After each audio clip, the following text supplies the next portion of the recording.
welcome to another episode of the Gooner Ramble. Today it is our end of season review special where we will go over the 2014-15 season and see where things went wrong, see where things went right, and just try and get a good sense of it all. So I'm joined today by James. How you doing, mate? I'm good, mate. How are you? Very good, thank you. Sima? I'm good, thanks. How are you? Good. Very good, thank you. And Akhil as well. How you doing, mate? Very good, thank you. Very good. Right, so end of the season was last weekend. Of course, ended with another FA Cup victory. I'm sure I think we've all about recovered now, have we not, from last weekend? A week on, I think Wilshire's just about sobered up by now. Well, I hope so. He played this afternoon. Well, I think from the sounds of it, he played better than most people, so maybe the rest of them were all pissed off their head as well. But there wasn't much there wasn't much going on in that game, believe me. Exactly. So anyway, so it was a week on for the cup final. Another season, another back-to-back FA Cups, a third place finish in the league. A question that has kind of been on everyone's lips the last week or the last few weeks, really, with the FA Cup final coming up, was has it been progress this season? Are we a better side than we were last year? Has this been a better season? I'll start with you, Akhil. It's a very broad question, I know. We could talk about it for hours, but summarise for us. Have we made progress as a team? Have we made progress as a team? I would say up till December, no. After December, yes. So in the season overall, I would say yes. Reasons? I think, and I'm going to sound a little bit like Arsene Wenger here, and I know people will laugh at that, but I think there is a better cohesion in the team.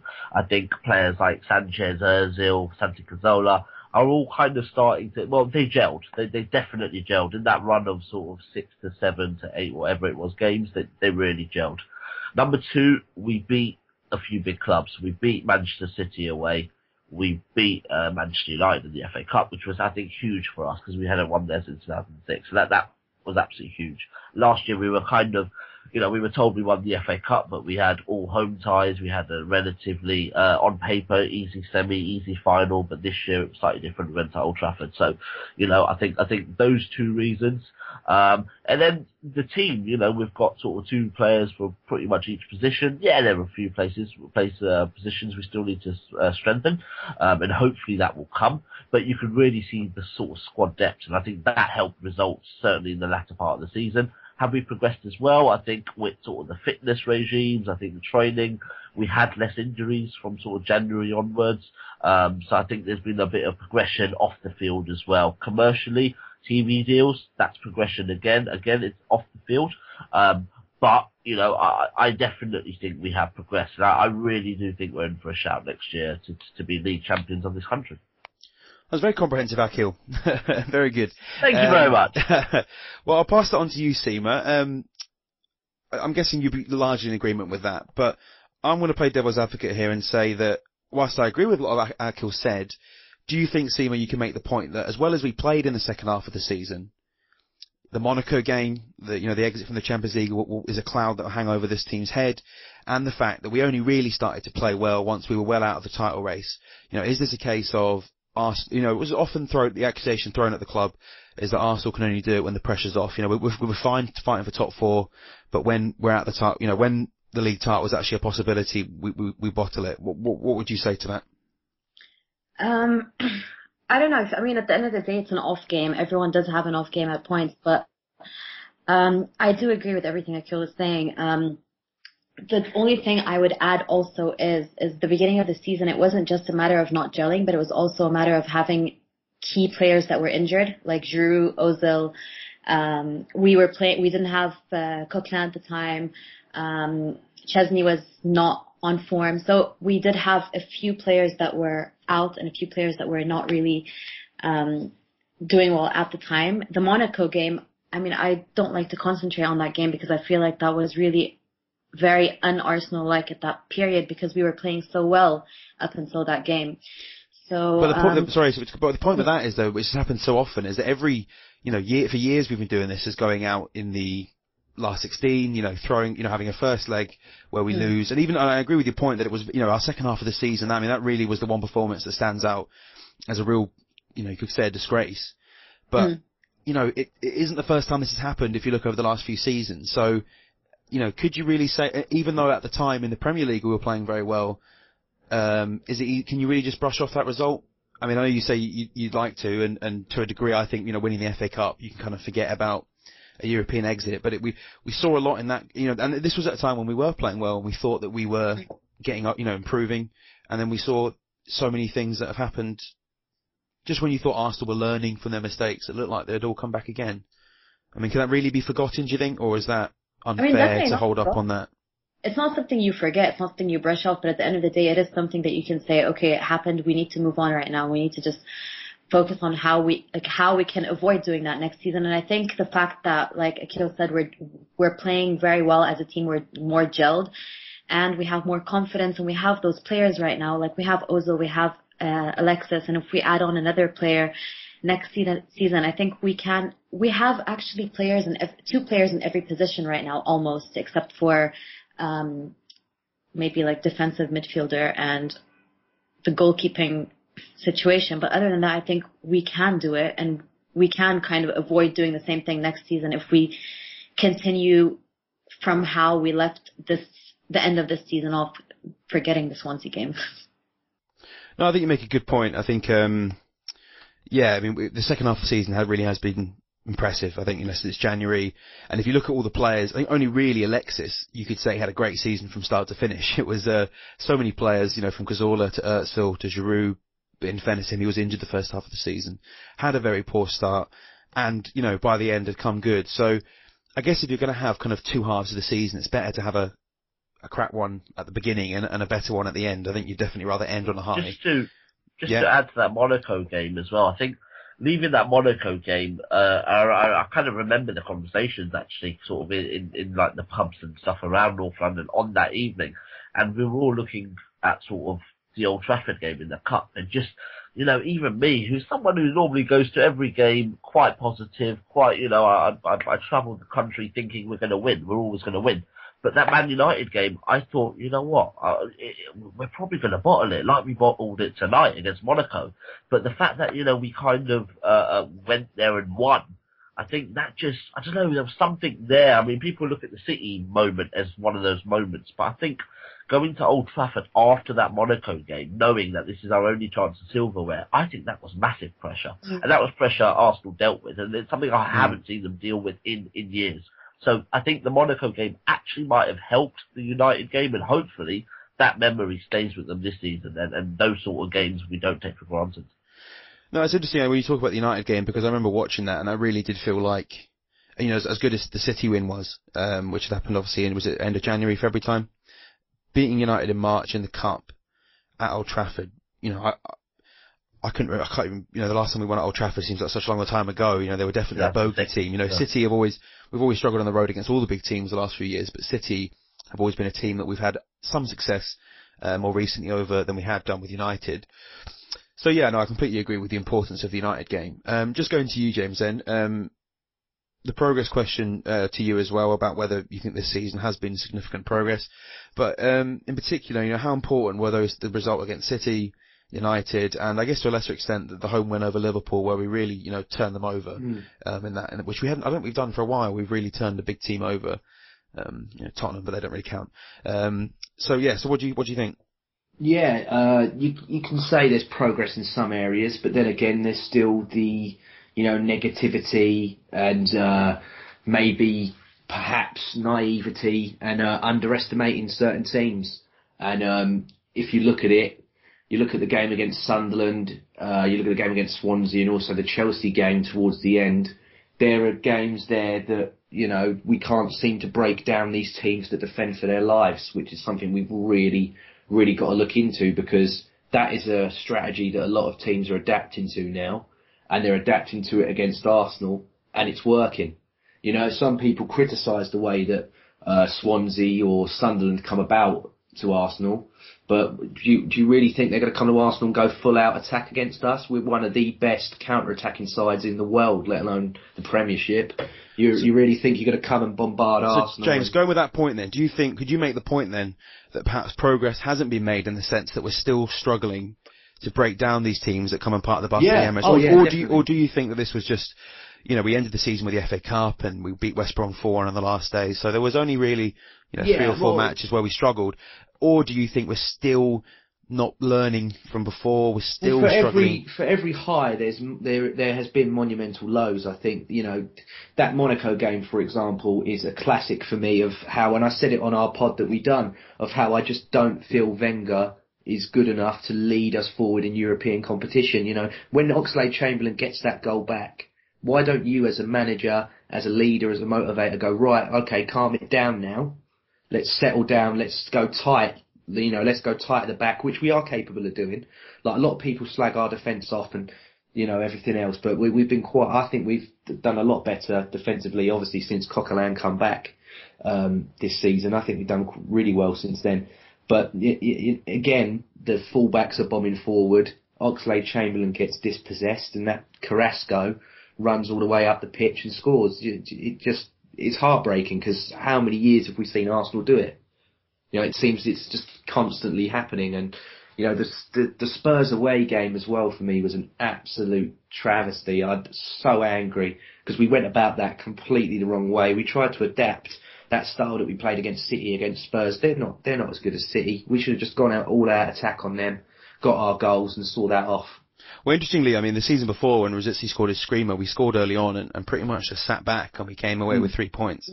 I guess the difference this year was Harry Kane, who I don't think is the best striker in the world, as some people would have you believe, but he was good on the day. All right, so I think the general consensus then is that whilst we have made strides in the big games, beating City and United on the road, I don't think cannot be overlooked. And I think we all, after the City game, were just like, bloody hell, it's been a while since we had a result like this. It was a relief. And I've still got that taped to my Sky planner. I watch that every now and again. I have the Liverpool game, I have the FA Cup final from last year, and this year's FA Cup final, which in my darkest hours I can go to. But yeah, so I think we can all agree then that we have made progress in that aspect, but there is still room to go. So if we look, if we look at the league table, I mean, Chelsea finished a good few points ahead of us. Looking at the league table, they ended on 87 points. We finished on 75, so that's 12 points. And if I remember correctly, I think they were 12 points ahead of us, in October. And it's, finished the season 12 points behind. So it just goes to show that even though we had that fantastic end to the season, they just weren't catchable in the end. We won 22 games, drew 9, lost 7. If you're going to win the league, you can't afford to draw that many games or lose 7 matches. Chelsea in comparison only lost 3, and one of those came against West Brom when the season was already finished. So there's 12 points there. I think we can make the point that those points were lost at the beginning of the season, and we are a better team than we are now. You look at, we've brought in Gabriel, Coquelin's emerged out of nowhere, Bellerin has come into the team. There's a gap we've got to bridge to get to Chelsea next season, and City and United will strengthen as well. I'll start with you, Akhil. Another big question. What do we have to do to win the league? Okay, so we look at where we are now. Oh. We look at where Chelsea will be at the end of the summer, because they're not going to sit still. Yeah. And they were good this season. They were one of the best. I think the most dominant side we've seen, I think, in the Premier League for a good half. Maybe since the United team that won it in 2008. Perhaps, when they won the Champions League. But it's a hell of a, we have made progress, but if we continue at this rate, are we going to be able to catch them, or do we have to make a much bigger go of things next season to have any chance? What do you think? Tough question. It's a tough one. I think one part of it is a little bit of luck to keep your players fit, because we saw that from December onwards. Keep our players fit. We're not a bad football team. I think a goalkeeper, I don't think Ospina's good enough. I think he's a nice enough fella, and I think he's a decent shot stopper, but he can't kick, sadly. He's a little bit on crosses. He just doesn't know if he's coming or going. We saw that in was our last game of the season, West Brom at home. I mean, that it was a bit of a calamity. So goalkeeper, I like Chesney, by the way, but I do think he has a mistake in him every so often. I just think someone experienced that he can learn from can do him the world of good as well. I think next year I talked earlier about 2 players for each position. Francis Coquelin is pretty much the only one in that position. I can appreciate Mikel Arteta might stay on for a year, but I think him staying on is for different reasons. It's more for his voice. I mean, we saw it in the sort of, I don't know if you've seen the videos from the dressing room when Ivan Gazidis makes a joke about the bonus, but who's trying to get silence, who's trying to get everyone quiet? It's Mikel Arteta. And I think he does a lot of that. So I think him staying is kind of, it is to play, obviously, but it's one of the reasons too. So I think in that holding player, a bit of help for Coquelin, someone who can play alongside him, for him, etc. And then probably up front, I mean, that's the interesting one, because before Theo Walcott's hat-trick, I would have said, well, a striker, and that's, I think this is what Thierry Henry also meant, by the way, that it's not, it's not Olivier Giroud can't win the league, it's Olivier Giroud can't win it on his own. That's a good point. Olivier Giroud, the way he plays, very physical, he gets a lot of knocks, a lot of kicks. To go through a 50 to 60 game season, it's impossible for one striker. Is Danny Welbeck? I mean, you could argue then, is Welbeck and Walcott kind of, do the job and Giroud can't? I don't know. Maybe they can, maybe they can't. I'm not sure. But to win a league, if that, we could maybe strengthen up there, our chances would be slightly, enhanced. But at the same time, it has to be a special striker. There's no point, getting a Mario Mandzukic, for example, even a Higuain to a certain extent, because I think, setting the bar high here, Akhil. Well, if you're going to do that, you might as well just back Theo and just think, he's 26, he's played well, just go with it. If you can get that sort of A-list player, I would definitely get him. So they're my sort of three positions. But then, you want, is Sanchez going to have the season he had this season? I hope so, obviously. But if he doesn't, we need goals from elsewhere. So, but those three positions are the three I would look at. So I think the general consensus amongst I agree with a lot of what you said there, Akhil, but I think most people agree that we need goalkeeper, a defensive midfielder to compete with Coquelin, and a different kind of striker to Giroud. The Walcott thing is interesting because I, like many people, have kind of written him off as a striker, and then when he scored that hat trick against West Brom, that great goal in the final, you can't help but perhaps reevaluate your assessment of him. Yeah, he does look a bit stockier now. He looks a bit stronger. He doesn't look as light. It's funny when you see. I don't know when I watch Özil, for example, since he came back from his injury, I can't tell if he just looks bigger than he did in his first season, or whether it's just the tight Puma kit that just accentuates his mass. But I definitely think that, and this is perhaps something you can attribute to the new fitness coach, is that we have players that look far more physical than they were. For years we've been talked about the team that gets bullied easily. I don't think we're that team anymore. We obviously still have these great creative players. Some of the players are pretty small. We don't have an awful lot of big guys, but on the whole, all our, guys like Özil and Walcott, people you could say would be bullied, are doing a lot better. Cazorla, who is now playing in a central midfield role and doing pretty well there, when you'd always have thought he was too small for that position. So, I don't know, perhaps we are toughening up a bit. But your point about the three players, I think most people would agree with you on that. And we mean here, Sima, and ask you, what else is there? Because a lot of people just seem to say, if we sign X, Y, and Z, we'll win the league. But I don't think it's anywhere near as straightforward as that. So for you, if we sign those players, I mean, do you really think that's enough on its own to bridge that 12-point gap, or do you think we've got to do a lot more than that? No, I do think that would help, definitely would enhance. I mean, I think if we had all of that this season, we could have won the league. I don't think it was a matter of not being capable of it because we couldn't play well, but I think it was more that we lacked players in certain positions, and we had a lot of injuries in the beginning of the season, like we said earlier. And I think that was one of the biggest things, because there was a point towards the end of the season when we were still able to, mathematically win the league. Some people actually had hope because of the way we were playing. So I do think that would help, definitely. Personally, I would also start playing Gabriel over Mertesacker, and I know a lot of people would not agree because Mertesacker has a passion. He's a leader, and people love him on the pitch and off the pitch and all that. But I do think that his weaknesses are weaknesses that cannot be overcome, and it's not like, okay, he has those weaknesses, but he covers up by being intelligent, fine, but those weaknesses will always be there. But Sima, he plays very well with Koscielny, and whilst you say, he's very popular because he seems to be an Arsenal fan. He's a leader, very passionate guy, but he's not we had a pretty good defence this season, I thought, and I think when he had a bit of a shaky start to the season, as a lot of people, well, everyone did. But the last few weeks, I saw a lot of people saying, Gabriel has to play. But Merton Cos have been, for me, the best defensive partnership we've had at Arsenal since Toure and Campbell, perhaps. They really have been that good. Cost, like you're meeting Merton Cos on a Saturday night, the way you're saying it. Casual Merton Cos. Go on. Per Mertesacker and Lauren Koscielny have been two outstanding players for us. And I think it's a shame because Mertesacker, because I think a lot of the time, Koscielny is undoubtedly the more talented player, and for me, one of the best centre halves in the league, if not in the world. And I often get the impression that some people, rightly or wrongly, think that without Koscielny, Mertesacker would be awful. I don't think that's necessarily true. I think he brings a lot. He helps Koscielny as well, I think, because Koscielny knows that he can go and be that aggressive defender, always on the front foot, and Mertesacker is clever enough and astute enough to position himself correctly alongside him. And I think they're really good together. I think Koscielny on his own is a better player, but they work well as a partnership. And Gabriel, who I like a lot, I think has shown a lot of potential. I don't think I'm quite ready to say goodbye to Per yet. It's not like he's getting old and he's going to lose his pace, because he never had any to begin with. But I don't know.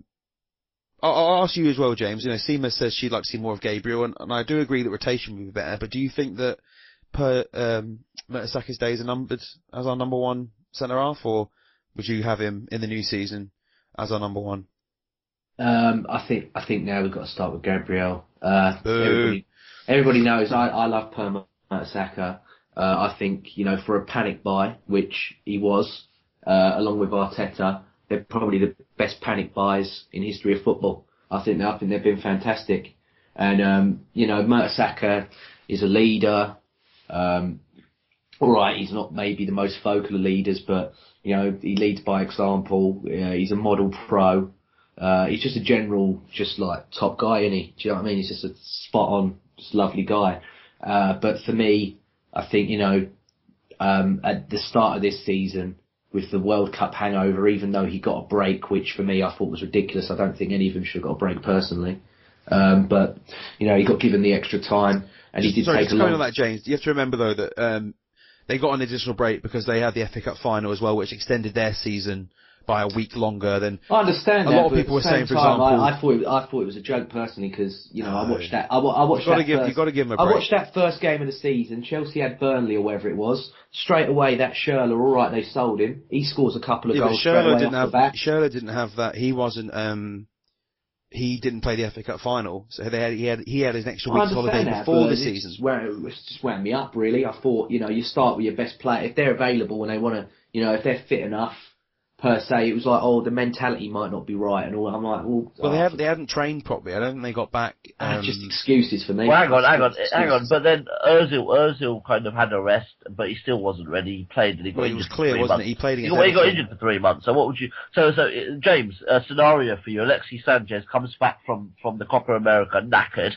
Wenger has a choice between giving him 2 weeks rest extra, so he misses the first 4 games of the season or 3 games. Or he plays. What would you prefer? Do you think Alexis Sanchez is going to take a rest? Doesn't matter what. That's not the point, though. That's not the point. He'll run if he's got a broken leg, won't he? He's not. Yeah. Well, Alexis Sanchez did say that he's been told to sometimes not to train, and he goes, I've had to listen, but I don't like it, or something similar. He said before the cup final. So do you want the Mesut Ozil 3 months out? Because I think it's players need a rest. They're not robots as well. They're not machines. Well, I think Sanchez will want to come back in straight away.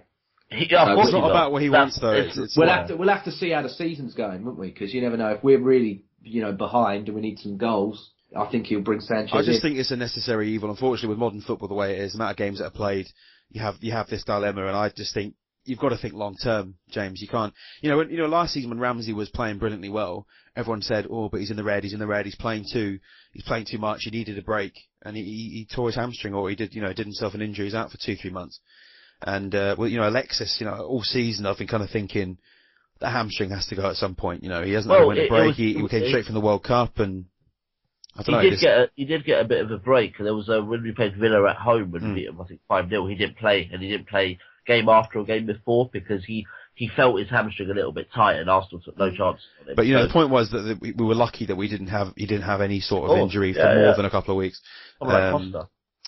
Well, yeah, no, exactly. But it's interesting when we go back to the thing about progress and catching Chelsea. So whilst I agree that they had a better squad than us this year, they had so few injuries. When Costa got injured at the end of the season, they'd already won the league at this point. The first half of the season they had, Terry played every minute of every game, Costa, Fabregas, Hazard, that spine of the team was available for pretty much the whole year. They missed the odd game here and there. Their settled back four played, 36 or something? Whereas we had altogether. We had so many makeshift Debussy had two long injuries out. Koscielny had that period where he was kind of playing with like a dodgy Achilles, wasn't he? Chambers was in and out. Özil, of course, Giroud. Monreal playing centre back. Yeah, I mean, it's interesting because guys like Coquelin and Bellerin only got their shot because of injuries. Yeah. So I think we got lucky in a way though that we had these two really good players ready to step up. Whereas I wouldn't want to rely on that again next year. So no. We talk about transfers, and I completely agree that the three positions Akhil mentioned originally are hugely important. But if you sign these players and they're out injured for half a season, it doesn't matter who you buy. And really, more than anything, I'd like the players we have now to have a fully fit season, all of them, or the vast majority, rather than us signing all these great players and still struggling with injuries. So I think we've shown, we talk about progress in the season, and Akhil, you mentioned off the field stuff, and I think the way we've handled our injuries has been fantastic. And you saw the cup final, guys like Welbeck was out. But if he'd been fit, who would have missed out from the bench then? Rosicky didn't even make the bench. It's a really competitive group of players we've got here. So, it's if we can keep injury free. Welbeck into that as well. Yeah. Well, of course, Welbeck's had his problems. The Ox, he got injured against United in the cup, and then only really came back at the very end. So yes, I think I'm sure you'll all agree injuries are something we don't want to see much of, and Chelsea hugely benefited this year from keeping everyone fit for the most part. So that's something we've got to work on. So yeah, we've looked at the squad as a whole. I think we can all agree that we'll look at, I don't know about you guys, but I think this is probably the best squad we've had. Very quickly, do you think this is the best squad we've had since the Invincibles in terms of quality? I mean, I was thinking about this the other day, and guys like Cazorla, Koscielny, Özil, Sanchez, they're all genuinely world-class players, players you would have in their respective positions as some of the best in the world. And I can't remember the last time we had that. Probably since the Invincibles. Am I being over the top here, James? What do you think? No, I think you're right. I think in terms of star quality and players that can produce moments of brilliance out of nothing, then by all means, I think you're spot on. But the thing that we do lack compared to the Invincibles is, like we've said, more so leaders, and also you got people like.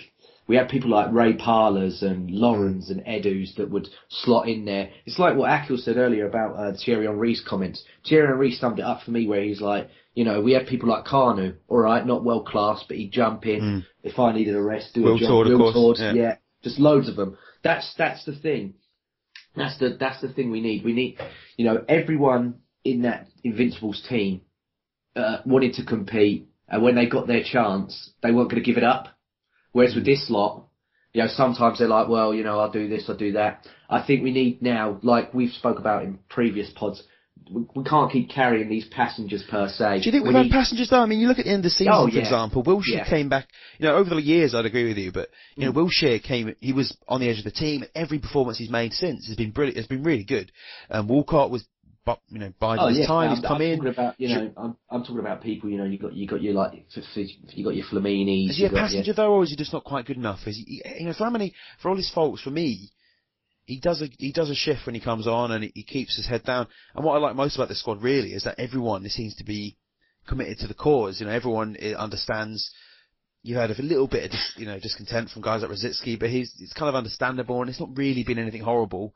He's just kind of said, like, I'd like to have played more. Guys like Podolski kind of went over the line a little bit, I think, when he took every international break as an opportunity to slag off, the manager and the press, which I don't think did his choice any good. But I don't know, I don't agree with you about passengers. I mean, what do you think, Sima? Is James right? Do you think we have passengers in the squad? Do you think we don't quite have the level of quality off the bench that the Invincibles had? Okay, I mean, I'm not going to compare it to the Invincibles because Or that's just since the Invincibles, then again, yeah. I'm I not. mean, Yeah. I think right now we actually do have like I was saying earlier, we have a player in every like two players in every position, which is really good. And I think the fact that off the pitch the players are, I mean, I think Theo was saying it recently that this is probably the best group of players he's played with since he's been there.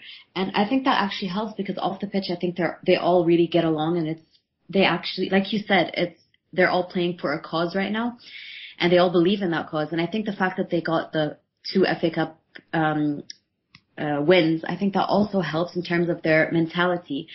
And I do actually see leaders now. I mean, beginning of the season and earlier on, or last season, I probably would have said no, but I am seeing the players a lot more vocal, a lot more. I mean, if you look at Coquelin, there's a lot more passion right now than there was before, and I think that does help as well. And I think just winning mentality. Once you start winning, like, it'll give you more of a push. So I do believe that we have what it takes right now. It's just a matter of filling those gaps, like Akhil was saying, the goalkeeper and the defensive midfielder. I'm not even too worried about the striker position because, I mean, at the end of the day, we have options. We have Theo, we have Welbeck, we have Alexis if needed. We have Sanogo if we need to. But I mean, we have those options now. And okay, obviously, it'll be amazing if we get a world-class striker, someone who's special, someone who's different to Giroud, but I'm not even worried about that because I really feel like we have a full squad and the fitness coach or what's his name? Shad Forsyth. Yeah, he's done a great job. I mean, we have players who are supposed to be injured for much longer. They come in a lot earlier and they stay fit throughout the season, which has been great. Knock on wood, I hope nothing happens next season. Hope doesn't start badly. But I mean, I do think a lot of these things are actually starting to get, we're dealing with them now, which is great. Whereas before it was more of, oh, we have injuries, and that was always our excuse, and they continued throughout the whole season. We started the season really well last year. We were top of the league for like 128 days, and then the injuries started coming along, and that's when we started losing momentum. And then we got back to playing well, and then we got some more injuries, whereas this season we actually went up in that way, where we had injuries beginning of the season, and then they started disappearing, and everyone was fit. So it's just really a matter of leadership. I'm not that worried about anymore, especially if we keep Arteta, even though he's not going to be on the pitch, but off the pitch, he does make a difference, and the players talk about it all the time. And I remember once there was a video on Arsenal players saying, every player was saying, oh, they can easily see him being a manager one day. So that says a lot about him as a person off the pitch with the players. Mertesacker as well. He is a leader, although I did say that I would play Gabriel more often than not. So, yeah. It's interesting what you say. I mean, because I even found like Özil, for example, his demeanour when he went and got the trophy this year, he just seemed like he wanted to be more involved. He felt more confident in the way he was playing, and that was reflecting on how his demeanour was in general. And I don't know, it just seems, I don't know if I'm reading too much into this and kind of getting like A-level psychology here, but it's just the way he presents himself is just one example as someone who looks more like he belongs here. You know, I think last year he struggled a bit, a lot of criticism, whereas the last few months he's been brilliant, and he had a great game in the final. So it was, I don't know, I just felt there's a lot of players that, whilst you guys, like your Mertesackers and your Coquelins, the vocal players, will always be the ones who stand out as leaders. There's actually a lot of guys in the team who I think are willing to take on more responsibility themselves, know their roles, and that helps a lot. You know, you don't have these guys that are having to bring everyone together because there's already a great group who all know what they're doing, who, you know, all know who needs to do what. So yeah, so you agree, Sima? It's a good group of players we've got. I mean, both on and off the field, they seem like a great group of lads, as well as a really talented group. One thing to what you're saying, with Ozil, for example, I mean, okay, Ozil right now is just him and Mertesacker, but I was going to say about the Spanish players as well, and I think because there's a lot of them now, a lot of Spanish-speaking players, I think that also helps them, you know, fit in right away. Like with Gabriel, he had all those players that he can actually communicate with. And I think that does play a role as well, having players from similar backgrounds kind of, and similar Well, it's funny, cultures. isn't it, how we've got the English lads with Chesney and Ramsey who are, Yeah. not English, but pretty much. You've got your French guys, your Giroux, your Koscielny's, and you've got the Spanish-speaking lot. And it's funny how even though we have all these, cliques, as you call them, there doesn't seem to be any division. I think Wenger, he makes everyone speak English in the dressing room, those who can anyway. And you see, guys that you don't see it's not like all the French guys only hang out together and stuff. It seems to be a good mix. Just before we finish up on part one then, Akhil, do you have anything to say about the squad as a whole? We can all see where perhaps on the field we need a few improvements, but I think there's something to be said about having a group of players that all seem committed to the cause, that all seem to love the club, all seem to be happy. And you only have to look at the clubs like Liverpool that have a lot of internal problems, and that we had with guys like Van Persie towards the end of his time with us. It's nice just to have a group of guys that all seem to get on, that all seem to like each other, and that definitely, when you're a team like us that relies so much on relationships with regards to passing and knowing how each other plays, for them all to be seemingly such good friends off the pitch can only be a good thing. I think about the passenger things. We've developed a long way from when we had Danielson, Bentner, Johan Giroux. They were passengers. Believe me, they were passengers. I think Matthew Flamini, he did a job when we re-signed him. Certainly in the first couple of months. This season, we've probably realised that. I think we've just we've gone slightly upper level technically, and I don't think Matthew Flamini can kind of cope with that. But generally, I don't see many passengers, at all this year. I think everyone's, when you've got players like Gibbs, Wilshere, Walcott, sweating for Chamberlain, sweating for a place, that's real. That's squad debt. And then you've got Thomas Rosicky, who's even further behind, and he's not a passenger, but nobody can call Thomas Rosicky a passenger. So I think we've done really well to get rid of Deadwood over the last sort of, 2 to 3 years, and replace them with either young players, like Hector Bellerin, who are really hungry, or maybe slightly older players like Arteta, who, have that experience, who do want to play. They're not just going to be happy to sit around. I know Arteta's been injured, but generally, if he's fit, he's not going to be happy just to sit around. So I think we've got that quite well. In terms of squads, I think the year Eduardo broke his leg, I think that was a good squad. I think we had a young Mathieu Flamini then, a young Cesc Fabregas, Thomas Rosicky was young, Alex Haleb, and we had about 3 or 4 strikers then, including Percy and Bayor. So, that was a good squad. I think 2009 when we had Nasri, Fabregas, Van Persie. Well, that was a very good squad. We had Andre Arshavin then as well, who we had great hopes for. But I do think I agree with Theo Walker. I think this squad is can be special if they're kept together. And I think that's the other thing. The fear, we always had that fear of losing a player, always.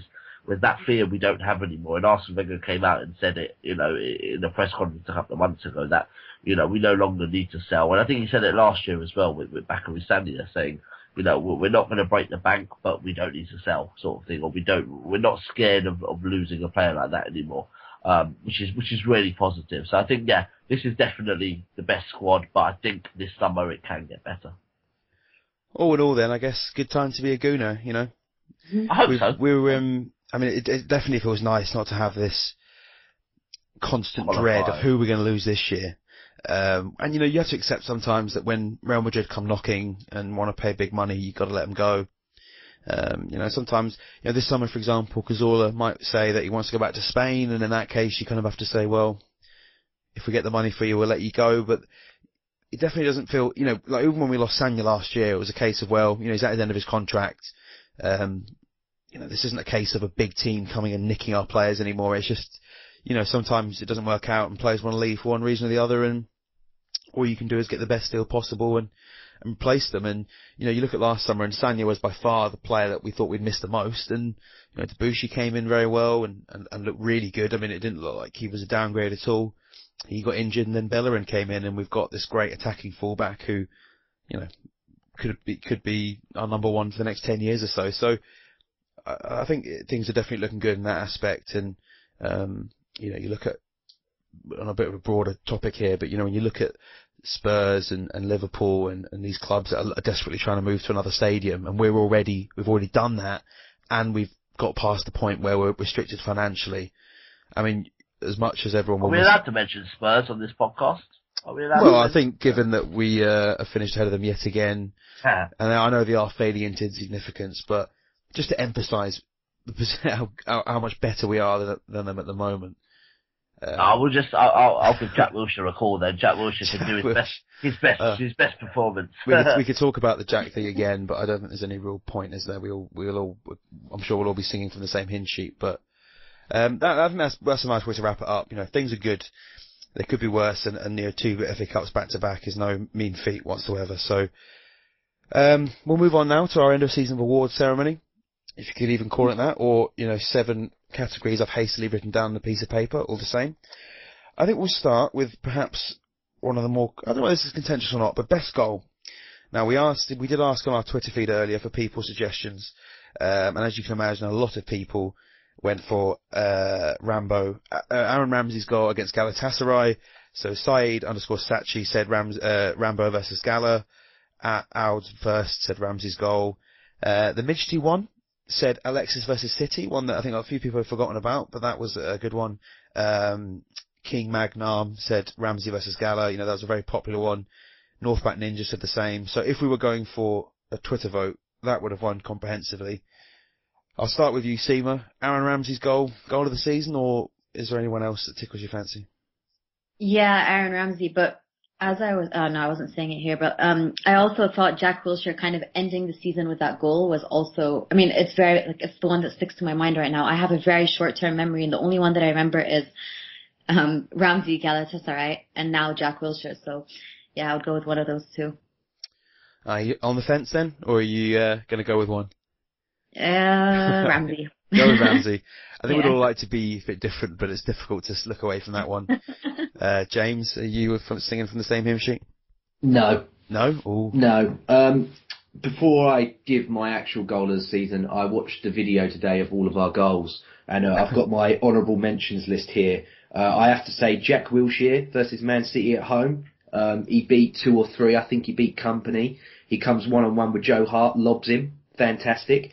I also put Sanchez against Man City. What a volley. Unbelievable. I've got Alexis Sanchez against Borussia Dortmund in the Champions League, if any of you remember that goal. Yeah, that was the night. Beautiful finish. That was the night that Sonogo got off the mark, wasn't it? Yeah, and then I've got Sunderland away with Alexis Sanchez, where he blazes through and he lobs, what was his name? It wasn't Pantilimon, was it? It was Manone, was it? So I don't think these goals are all good, but I don't think they're even my top 5 Alexis goals of the season. Yeah, and then I've got Ramsey versus Stoke away. All right, we lost, but I thought that was an absolute cracker of a volley. No, and then Podolski, his first one against Galatasaray. He comes in, typical Podolski, sledgehammer, top bins. Well, if the Giroud goal in the final was the most Giroud-like goal ever, that was definitely the most Podolski-like goal ever, wasn't it? I've got Giroud versus West Ham. I thought that was an absolute cracker, just before half-time off the posting in. That was a brilliant goal, but for me, the goal of the season has to be Alexis Sanchez in the FA Cup final. You won't find a better goal than that. Are you going for that because of the importance of the game? Not just for the importance of the game, just obviously it was a great strike, but it's unbelievable. The more and more I watch it, the more and more better it gets. And I mean, we talked about it for ages on the last pod, but if you can watch the aerial shot of it, that they've got the proper top camera angle, and just look at the traction on the ball and the way it's unreal. It's absolutely unreal. But yeah, for me, Alexis Sanchez against Aston Villa in the finals, the goal of the season. Akhil, you got a casting vote? That's a toughie, So Sima, you're going for Ramsey. James, you're going with Alexis in the final. Akhil, I'll reveal mine when I know what you're going to say. For pure technique, you've got to go Ramsey, but for pure kind of, I don't know, the moment, the excitement, the wow factor, you kind of got to go Sanchez. Oh, it's tough. And even the one against Liverpool for that moment as well, because we were just so explosive. But I think in terms of, it's difficult. I want to go both. I've been torn as well. It's tough, isn't it? It's as a supporter being there in the cup final when seeing, I mean, it was just after half time. We had just got back to our seats. We were all, and funny enough, sorry, just to, share a quick story, but at half time, everyone in the concourse was saying that we're playing really well, but 1-0 is such a scary, a scoreline, and, we really need a second goal. And, within sort of minutes, we had it. That killed the game, pretty much, didn't it? Yeah, exactly. And it won the cup, it won the cup.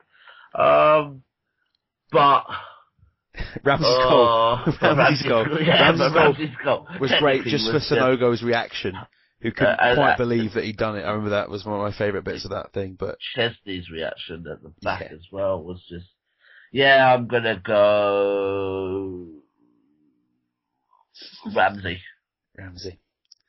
So we've got 2 for Ramsey, 1 for Alexis. See, I was going to vote for Alexis, just because of the importance of the goal. And whilst Ramsey's goal was undoubtedly the best technical goal of the season, it did come in a relatively meaningless 6th game of the Champions League group stage, in a game that we were already winning, whereas Alexis's came in the cup final, which, as you were saying, Akhil, 1-0.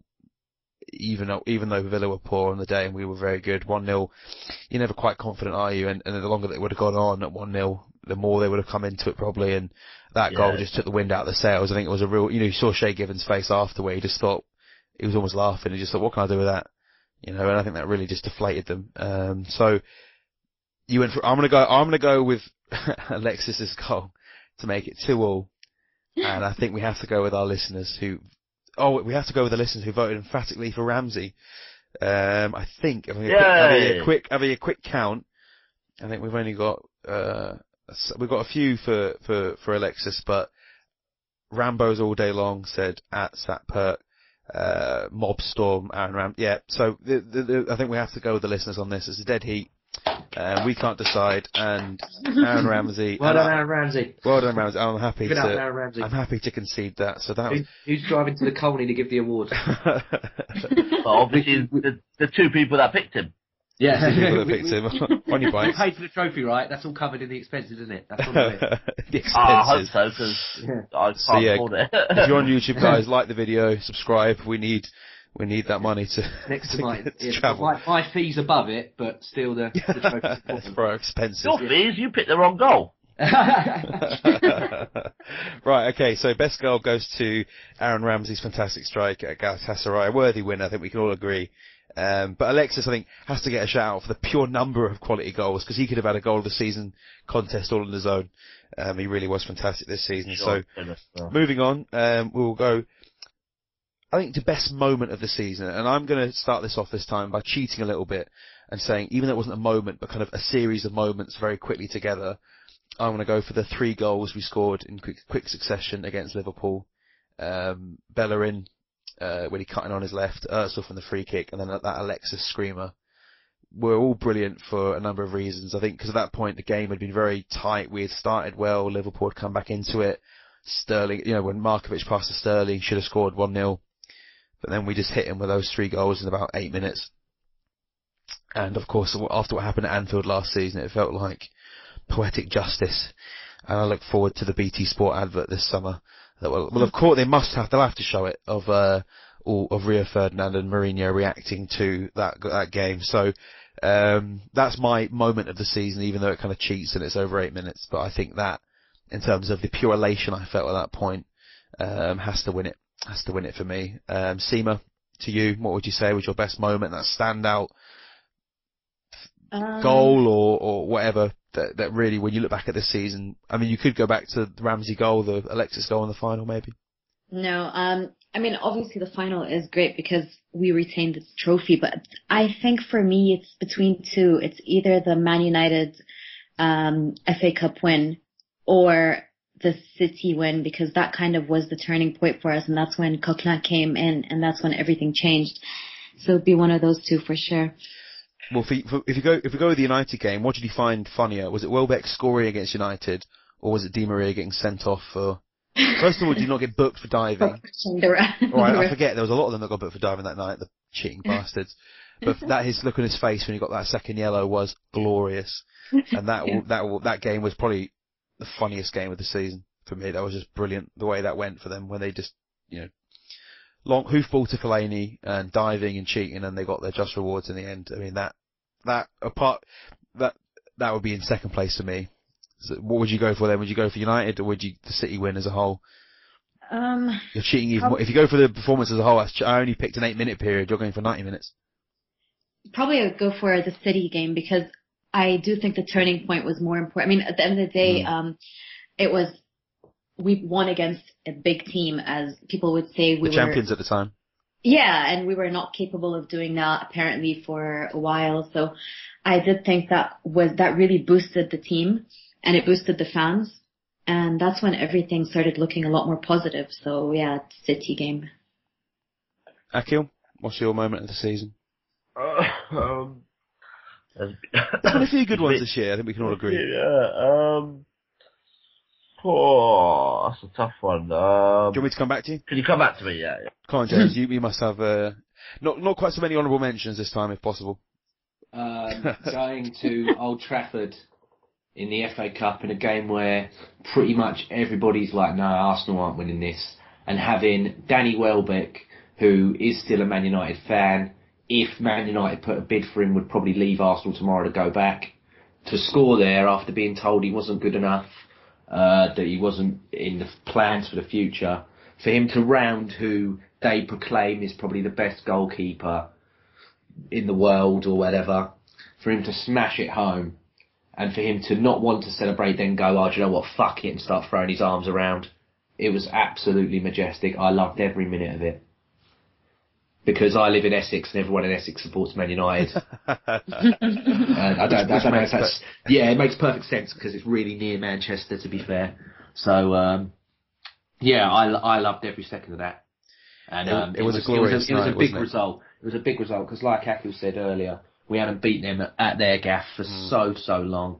And, I thought we were unjust in the home game to lose to them. I was really gutted that we lost to them in the home game. And then, obviously, the away game, we got the draw in the league. But I thought to go there in the cup and to knock them out and pretty much take their only chance of trophies away to sort of further on our chances of winning it, which eventually we did, which was great. So, yeah, for me, Man United away was the best. It's all the more not like best looking performance, back. But best moment. Like, we're going performance-wise, I would say City, but moment-wise, definitely the Man United game. Definitely. Akhil, have you drank your water? Have you had more thoughts? Yeah, well, I was really dying there, 'cause there's a lot of moments. I mean, one of my actual probably favourite moments was from after the FA Cup final, was where, and like, I appreciate there's a lot of sort of debate and you either love him or you perhaps don't love him, but when Arsene Wenger finished one of his TV interviews, either with BT or with ITV, he started walking towards the sort of the Arsenal end, which obviously was half the ground. And, his name was sung. And when I say sung, it was sung. And I looked around and there was people there who, I know that are on the away scheme, who go to away games, who are quite anti Arsene Wenger, but were still singing his name. And it was just something there that, I want you to go, but this has been a great FA Cup campaign, a great performance today. We're going to have a great weekend, fair play to you sort of thing. And for me, that was a really touching moment where I just think people kind of forgot everything that they've kind of had in their mind and just enjoyed the moment. And that's something as Arsenal fans, even last year against Hull, we had a stressful time. We didn't quite enjoy the final, whereas this year I think we did. And I think that kind of, the one Arsene Wenger chant, I think that kind of just brought it all out for people as well. It was a weird, but I don't know, I can't really explain it, but just being there, looking around, it was a weird moment. But in terms of on the pitch, I would say probably that Olivier Giroud goal against Man City, when we kind of thought, shit, we're 2 up, we're actually probably going to win here. I think that was a bit of a moment when we just thought, bloody hell, Arsenal can play like this. This is where has this Arsenal been our lives kind of thing. So, or not our lives, because we spent a lot before Wenger, but certainly under Wenger, where has this performance been? So that Olivier Giroud goal against City in the second half when he scored the header. Oh, no, that's all good. I like what you said about Wenger, especially when you think over the last few years. I mean, even earlier in the season when Stoke away, when he was getting abused at the train station. Get out while you can! I know, and Campbell did get out, to be fair, but I don't think he's coming back, is he? I don't think he was given a choice. But, yeah, no, I think I think I'll admit I've had my moments of doubt even this season.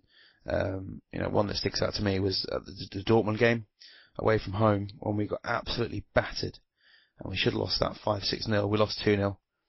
But I just remember this kind of realization that, we're not going to be good enough this year. And I really thought this was the year we were going to really push for the title. And even though it was in Europe, just seeing us be so poor, having started the season pretty poorly as well. And I just thought, I don't think Wenger's got out to it. But, by the way, just to cut in there, but in that, I know it was probably our worst performance all season. But what was the one good thing about that game? Bellerin started. Yeah, Hector Bellerin. Yeah, no, I agree. Well, I'm not saying anything. Well. He played awful. He was awful. But that game, Bellerin will remember that as a debut, and that's just, fair play. Hector Bellerin, what a boy. Sorry, continue. That's all right. No, I'm just saying. I just think Wenger has this ability to just prove people wrong. And you think back to 20 minutes into the final last season, 2-0 down. I don't know about you guys, but I thought that he would have walked if he hadn't won that. He would have walked, and the semi-final as well. Exactly. That was just you're right. And then to have turned that around and to have won it 2 seasons back to back is a great starting point. And I think going back to what we were saying earlier, I think the squad looks really good. And we're going a bit off topic here, but I like that you mentioned that because I think it's nice to see people recognise the achievements he's done. I think now if Wenger were to leave tomorrow, he would no longer just be the guy who won loads of things 10 years ago. The last 2 seasons, it's a good achievement, a really good achievement to win back-to-back FA Cups. I'm glad to hear that the fans were so positive at the cup final. So I think, moment of the season, I think we've all got different ones that are all kind of, you enjoy for one reason or the other, and we don't need to have an overall winner for that. I think we can all agree. Best performance is my next one. We've kind of just touched upon this, but I guess the big standout ones would be City away, United away, Liverpool at home, and Villa in the cup final. I think we can all agree they would be the best ones that come to mind. All in the second half of the season, of course. Sima, I'll start with you. City away, is that what you'll be going for? Yeah, probably either that or the cup final. But also West Brom, the last game of the season I loved watching that game. I loved watching Jack Wilshere specifically.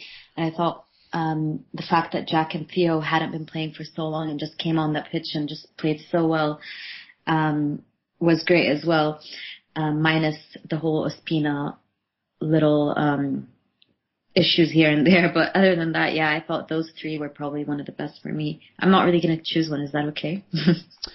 Or do I have to choose one? I suppose. We can decide between ourselves.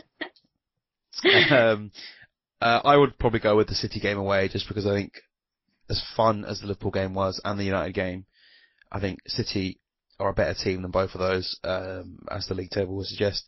And it was a real watershed moment for us. And I don't think United game we might not have won that had we not already beaten City. I think the belief it gave us, it showed us a new way to play, one that we hadn't really seen before. And also I think it had possibly the best individual performance of the season from Stanley Cazorla, I would like to say. So for me, I would go for City. Akhil, your vote?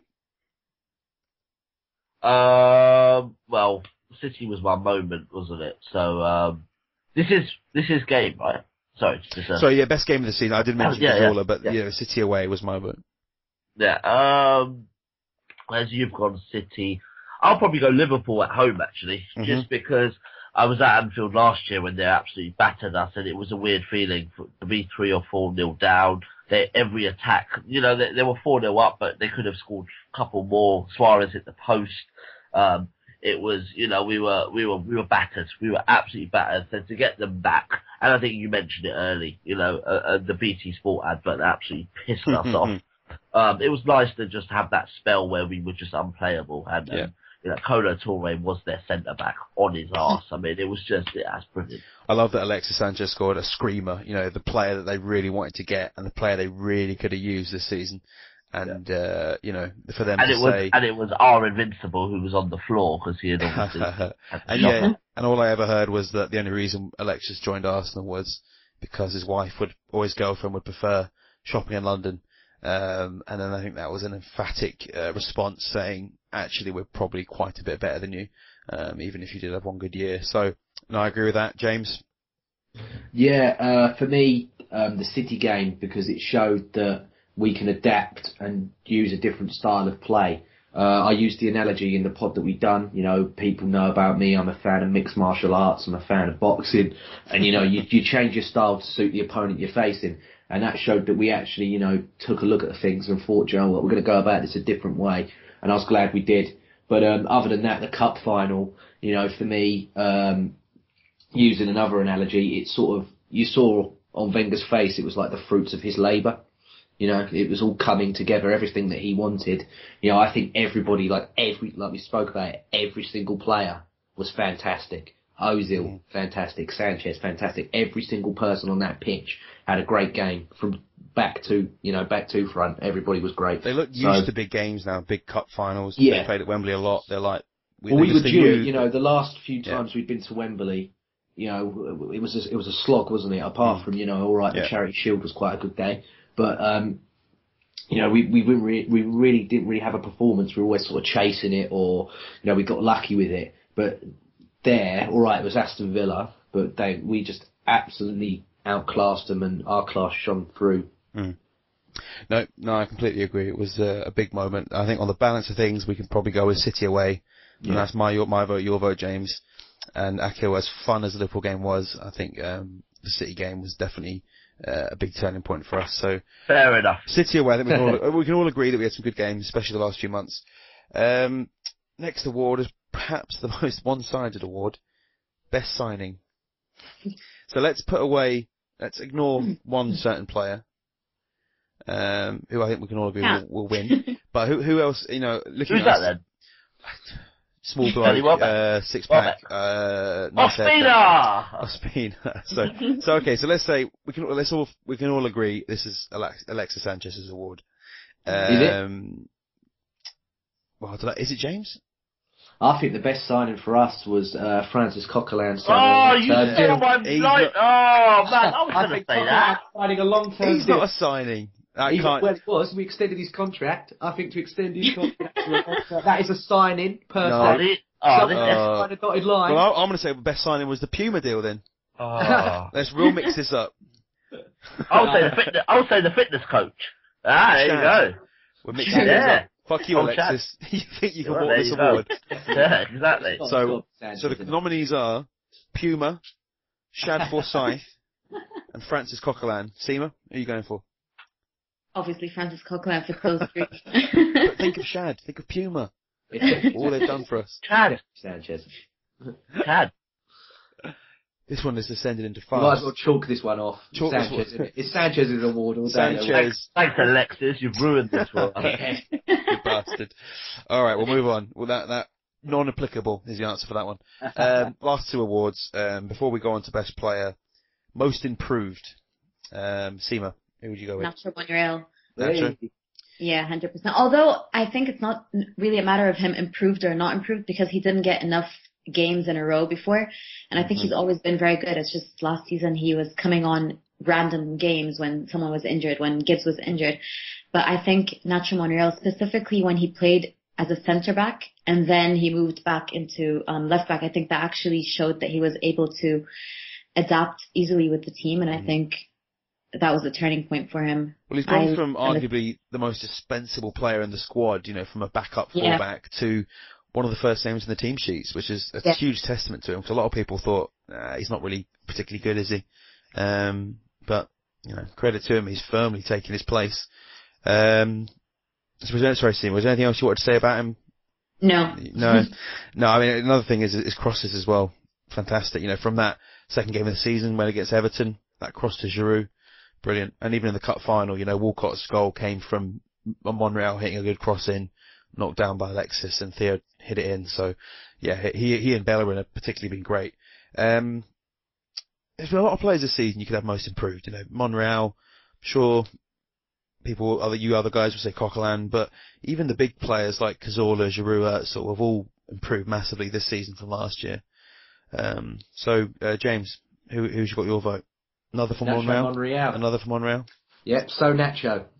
He's brilliant. He's been absolutely brilliant. Unsung hero. He don't get the credit he deserves, I don't think. He's been sung now, perhaps not outside of Arsenal circles. I don't think other fans of other teams perhaps appreciate how good he is, but I think he's quality. I really do think he's quality. I think he's the best sort of sub left back that we've had since Van Bronckhorst. I think he's that good. He's crossing. Ashley Cole's pretty good. Let's not forget. Yeah, but he weren't a sub. He was a starter. Oh, sub. Sorry, right. Monreal was brought in to be a cover for Gibbs, but he's eclipsed him now. I think Gibbs has got a chase on to get that back. Personally. Oh well, yeah, truly. I even though Monreal's 29? Is he 29 or is he coming up 30 now? Late 20s. I think he's not 30 yet. I don't think he'll be 30 next season either. But I think he's crossing. I think going forward now he's proven he's a lot better than Gibbs. He's finishing. You know, that goal against Man United, he took that like Raul in his prime. You know, a fantastic goal. And just everything, his end product, everything is just so much better now than it was. And I think it's like Sima said, it's all about game time, you know. I think he's possibly getting a recall for Spain as well, possibly. So, you know, because Del Bosque used to pick him, and Del Bosque is arguably, trophies-wise, one of the best managers of this generation. Well, it's tough, isn't it? If he can notice his quality, then he's got to have something good about him. So, by all means, credit. Yeah, no, I completely agree with all that. Akhil, are you going to go against the Tide, or you got someone else in mind? Yeah, I would go Nacho Monreal. The only other argument I probably could have is, and like you might disagree initially, but think about it, is Olivier Giroud. I thought he was much improved this season. I thought he scored in big games. He scored at City. He scored against Man United at home. He scored against Liverpool, home and away. Yeah, home and away. He scored in the cup final. He scored in the Community Shield. He scored in some pretty big games. You know, so I think, and he led the line pretty well. I think at the end of the season he faded slightly. I think he was that, you know, it comes back to that sort of, you know, no support and the role he plays in and all that sort of stuff. But I think there's a case for Olivier Giroud. I think he was a lot better player this season than he was last season. And that's why, along with Nacho Monreal, they are the most improved players at the club. Francis Coquelin as well. We're going to talk about Coquelin briefly. I mean, perhaps that's he's different, not. Isn't it? I think the reason I would probably go with Monreal as well is that we had Monreal playing with us for the last 18 months before this season, playing semi-regular, or in amongst the squad, and he just didn't do it. And then he's been brilliant this year, whereas Coquelin has kind of been out away from the squad. So it's hard to, even though, you know, he has improved a hell of a lot. It's not like he's been around the team for the last 2 years and has made that step up. He's kind of come from nowhere. So I think we can all agree that Coquelin's been a revelation. But I'm very happy to hear you all say Monreal, because that's who I was going to vote for as well. Yeah, I would agree. Last award of the night, the big one, best player. Again, might be one-sided, but I would like to just make it clear that no kit manufacturers or fitness coaches are eligible for this award, so just players in the first team squad. James, who's got your vote? Sanchez. It's got to be Sanchez. There's no way about it. To get, 25 goals, 13 assists. Yeah.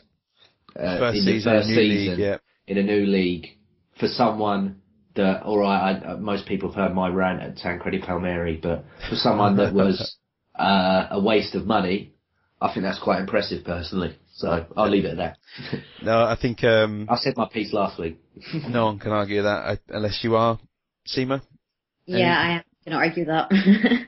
For me, it's Santi Cazorla. I thought he was the most consistent player throughout the whole season, and I mean, there was points where Alexis was amazing the whole season, but there were points where he did kind of drop a tiny bit, and even when he did drop, he was still great. But for me, Santi Cazorla was just so consistent, and he was really, for me, he was leading the team every single game. I think he just had one semi-bad game, and that was it. But for me, definitely Santi Cazorla. I would probably have Santi in my top three, but I do think Santi didn't have the best first halves of the season, because I think really, for a period, Alexis was the only good player. I mean, it really did feel like he was the only one playing at closest potential. And whilst I agree with you about how good Cazorla's been, I would perhaps have an issue with the fact that he was more consistent than Alexis, because I think actually Alexis, over the course of the whole season, had a good first half and a good second half, whereas Cazorla, I don't think you could say his first half was anywhere near as good as the second half. But, you know, Cazorla for me, I actually made the point the other day that Cazorla was better for me. the way he played the last few months of the season was better than the 2012-13 season when he was scoring a lot more, assisting a lot more. But the way that he played in the middle of the park, he ran games. And, I don't think any of us really thought he could play that deeper role. But, he pushed Ramsey out of that position. And I think we all thought at the beginning of the season Ramsey was the first choice centre midfielder by a distance. And, I think Santi has emerged as a truly brilliant player. And, I would have had him in the team of the season ahead of Fabregas, even though that could be Arsenal bias. I think he had just as good a year. Even if he wasn't getting the assists that Fabregas was, he was still getting a fair few and playing at a different level to other players. I think at some points this season he was just absolutely incredible. But for me, it's got to be Alexis. Akhil, what are you going for? Yeah, you know what? I think 2 months ago, so we had Jeremy Wilson here with myself and Giles, and we talked about sort of player of the year, and I think the PFA stuff had just been or was going to be announced, and I put a strong case for Santi Cazorla then, but I think overall, I think you have to give it to Alexis Sanchez. I mean, you look at our season and the FA Cup semi-final and the final. Alexis Sanchez scored in both games. Against Reading, he kind of took us over the line. Scored probably the big goal, the second goal in the cup final. I just think he was the man, pretty much all season. I think Santi Cazorla was great. Probably didn't start as well as he would have liked, but I think Sanchez kind of, just tips him. So Alexis for me. So that's 3-1. Sorry, Sima. I'm sure you'll be understanding of why we voted for Alexis. But I think it's encouraging, guys like Koscielny, we haven't even mentioned, I think another really good season. But we've kind of come to expect that from him now.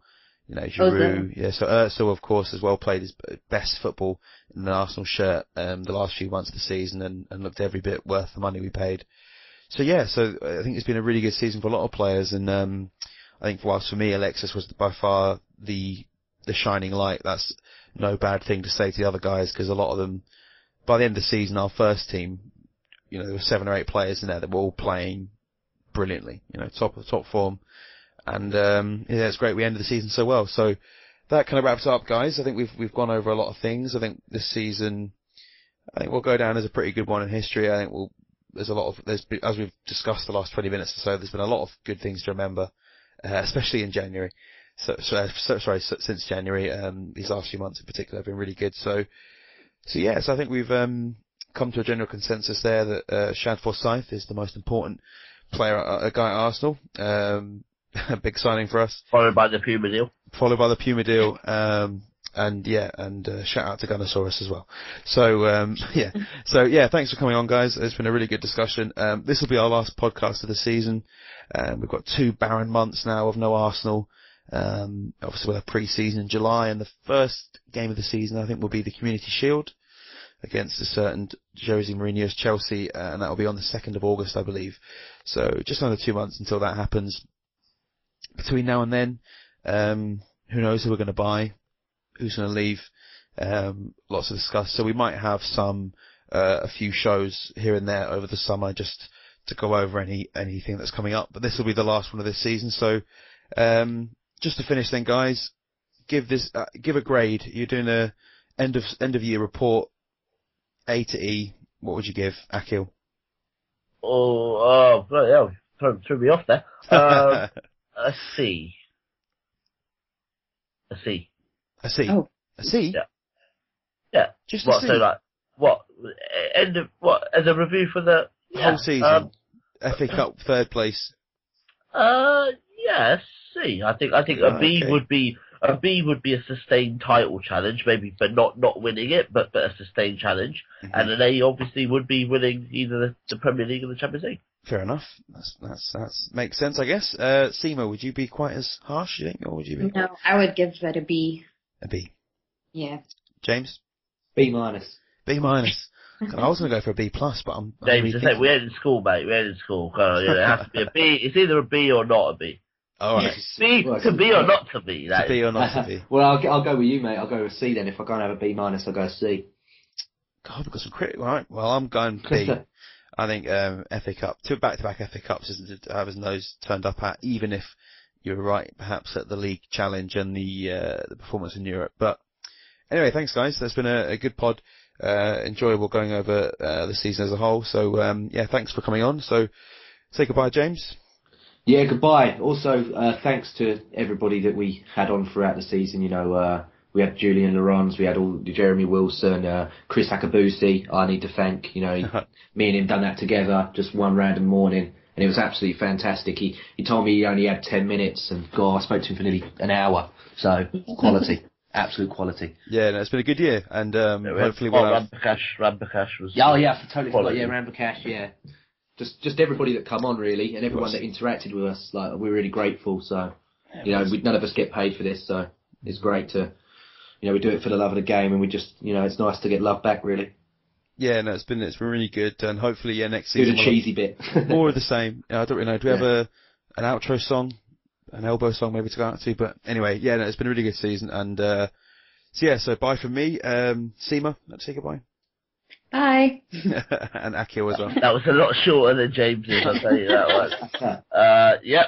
Thank you. Farewell, guys, and up the Arsenal. Yeah, thanks, guys. See you next season. Bye.